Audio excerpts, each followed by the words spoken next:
Ever felt that tiny pang of awkwardness, that little urge to just look, well, anywhere else when someone tells you how important it is to make eye contact? Oh, definitely. Like maybe you're geared up for a job interview, or you're in a big meeting, or even just trying to really connect with someone you care about, Mm, and you suddenly find yourself staring at their forehead or their tie, or maybe just, a random speck of dust on the wall. happens all the time. It seems like such a simple thing, right? Just Sure. look them in the eye. But it's really not. For so many of us, it's anything but easy.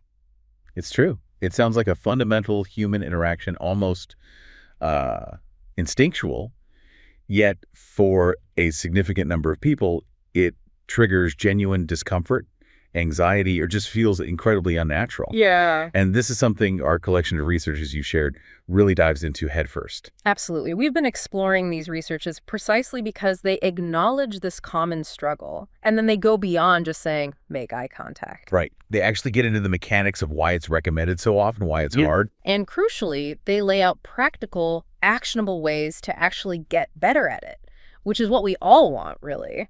So our mission for this deep dive is to extract the most vital insights from this material. We want to understand the core reasons this skill matters so much and equip you with the tools these researchers suggest to build your confidence and ability to connect through eye contact. It's about getting you quickly to the core of this topic. All right, let's really unpack this then. The researchers, they waste no time confirming that this difficulty is incredibly common. Yeah, they do. They highlight that even when people understand its importance, actually doing it consistently is a real challenge. They even pull out a pretty striking statistic. Oh, yeah. What's that? Over 55% of new students, when prepping for interviews and being explicitly told maintain eye contact, still struggle significantly to do so. Wow, 55%. That number really jumps out, doesn't it? It does. It underscores that just knowing isn't the hurdle. The difficulty is deeper. The researchers explore the psychological side here, pointing to fear, anxiety, and sometimes a lack of self-confidence as common culprits. So it's not just being shy. No, not just shyness. For many, the vulnerability of that direct gaze feels exposing. Yeah, it taps into our sense of self and how we feel being, well, seen. And the typical pattern described in the sources is fascinatingly consistent. What's that? People initiate eye contact, they manage it for maybe a brief interval, like 3 seconds, Okay. and then their gaze just has to break away, darts around the room, anywhere but the other person's eyes, almost like seeking refuge. I recognize that. And this perfectly frames the fundamental question. Why bother?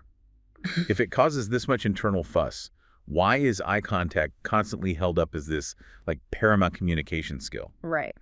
This is where the researchers are particularly insightful. They position eye contact as the foundational element for building trust with others. Not just one way, but the foundational way. Exactly. They argue it's the most fundamental way, the bedrock upon which other layers of connection are built. What's compelling is the breadth of contexts where this applies, according to the material. It's not just, say, job interviews. No, not at all. Think about crucial business negotiations. Avoiding eye contact there can instantly breed suspicion, right? Absolutely. It might signal dishonesty or just a lack of conviction. Yeah. Makes you wonder what they're hiding. Exactly.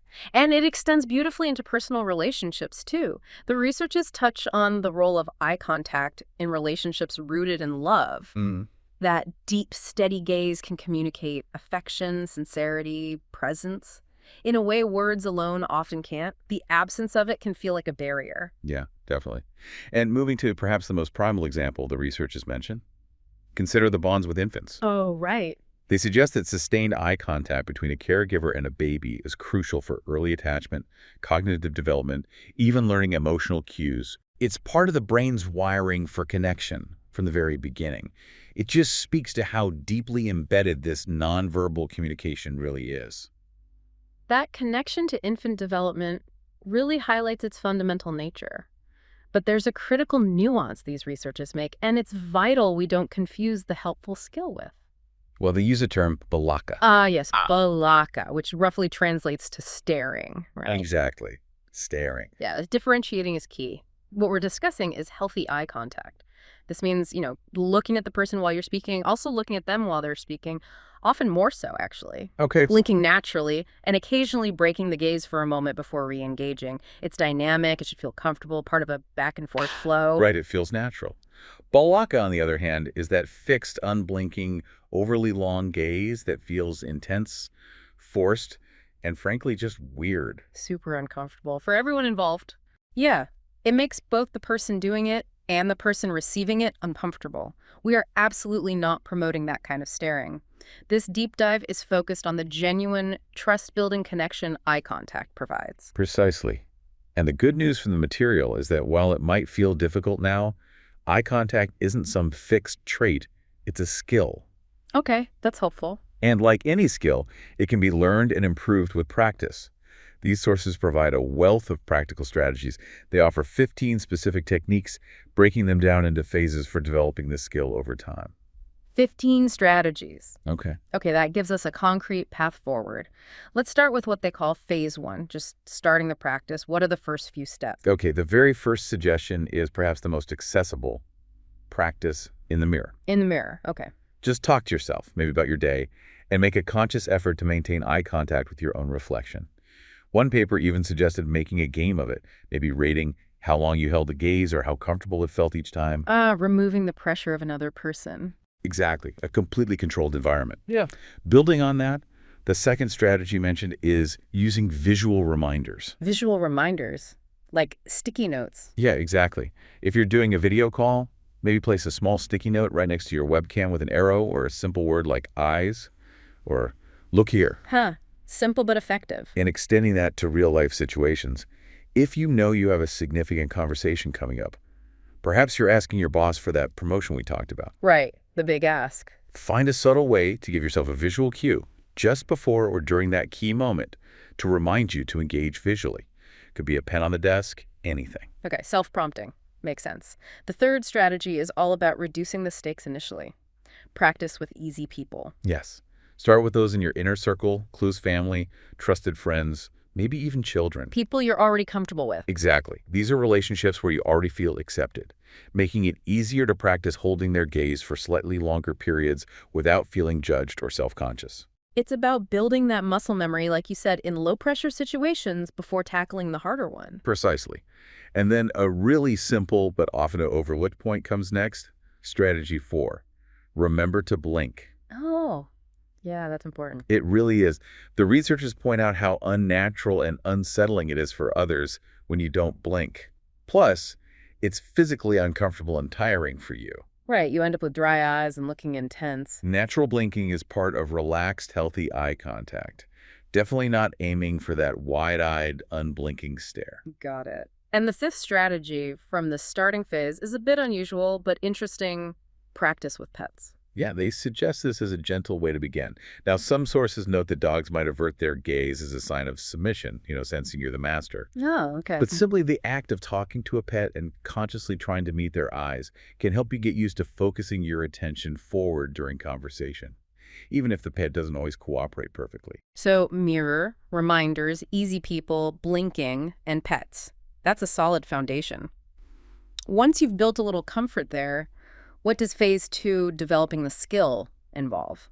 Okay, phase 2. Strategy number 6 is a clever workaround for when direct eye-to-eye still feels too intense. Right. What is it? The researchers suggest focusing on the triangle area, the space between a person's eyebrows and the bridge of their nose. Ah, that classic technique. I've heard of that one. It gives the impression of making eye contact, right? Because their peripheral vision picks it up. Exactly that. But you avoid the direct intensity of looking right into their pupils. It feels less confronting while still communicating engagement. Clever. Okay, what's next? Building on that, strategy 7 gives a specific guideline, the 50-70 rule. 50-70, what does that mean? The material suggests making eye contact approximately 50% of the time when you are talking. Okay, half the time when speaking. And increasing that to about 70% of the time when you are listening. Ah, that rule makes so much sense. More eye contact when listening shows you're actively engaged, processing what they're saying, which ties directly back to building trust, like the researchers emphasized earlier. Good rule. What's strategy 8? Strategy 8 tackles the issue of your eyes darting around.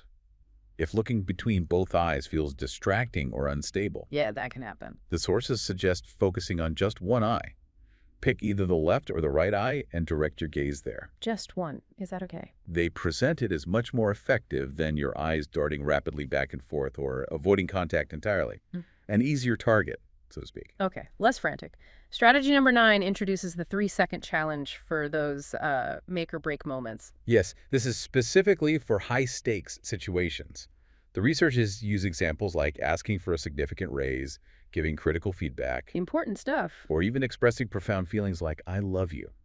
For that single crucial statement, challenge yourself to hold eye contact for just 3 seconds while you deliver the core message. Just 3 seconds. Just 3. It adds immense weight and sincerity to what you're saying. 3 seconds feels achievable even when your heart is racing. Okay. And the 10th strategy, what's number 10?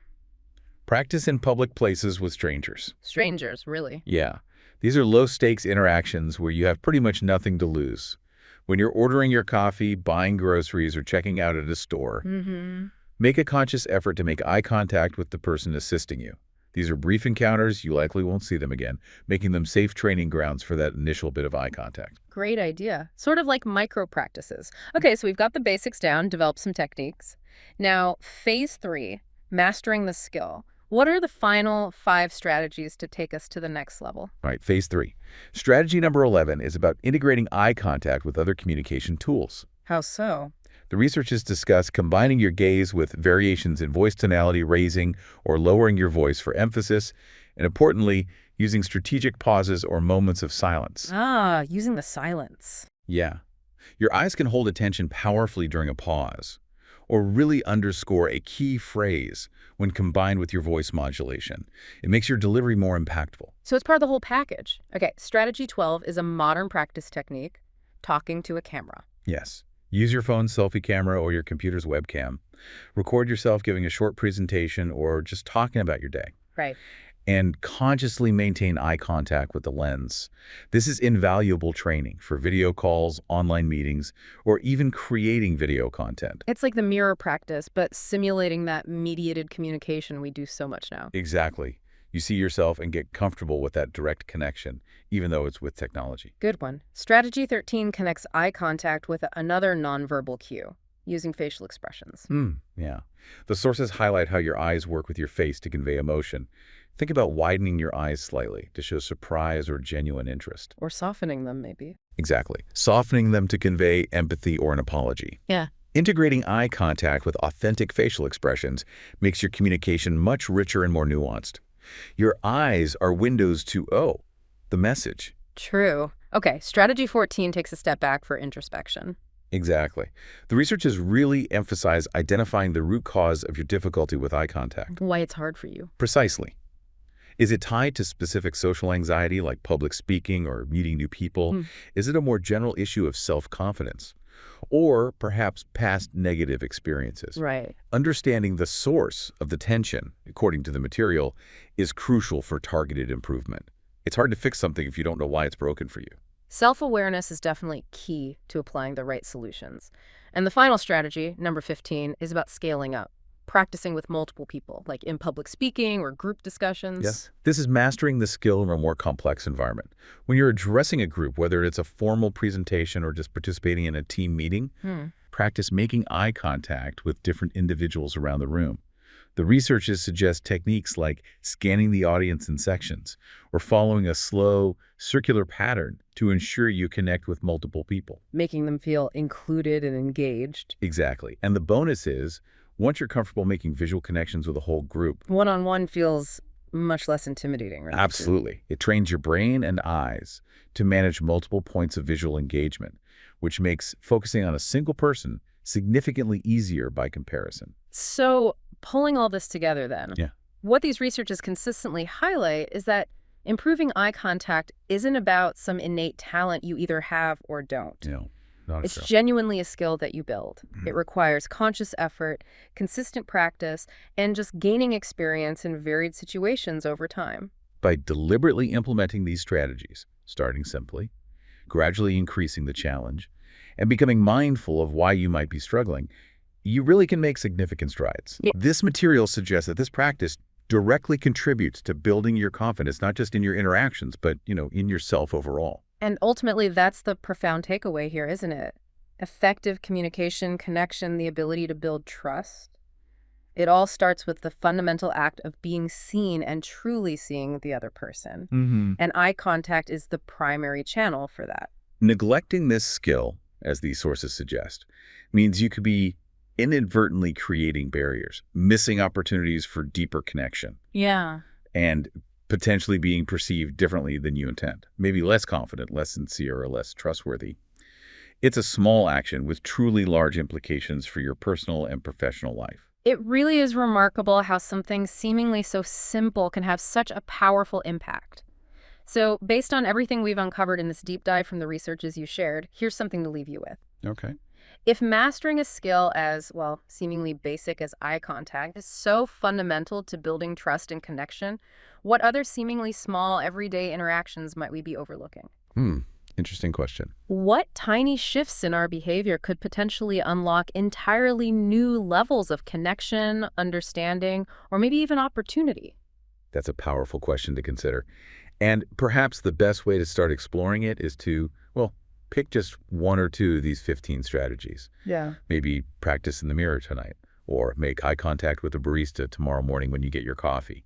Just see what you notice. A little experiment. Thanks for joining us on this deep dive into the science and practice of eye contact, guided by this excellent collection of researches. My pleasure. We hope it's given you not just insight, but also some concrete tools to feel more comfortable and connected in every conversation.